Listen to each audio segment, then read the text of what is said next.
3 वर्षापासून सक्षम टाटेचा आणि माझं प्रेमसंबंध होते. माझ्या घरच्यांना ते मंजूर नव्हते. त्यासाठी त्यांनी त्याचा असा घात केला.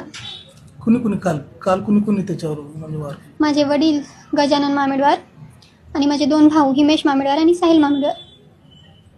कशाला गेला होता हा, बाहेर कशासाठी गेला होता आणि त्याला कसं म्हणजे प्लॅनिंग करून घेतलं? हे सक्षमवर MPD पडली होती, तर त्याने सुटून आल्यापासून माझ्या घरचे त्याचा गेम लावण्यावरच होते.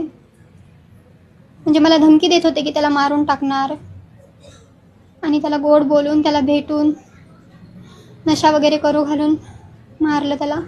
त्यानं त्याच्यावर 3 गोळ्या झाडल्या तरी त्याला काही झाले नाही.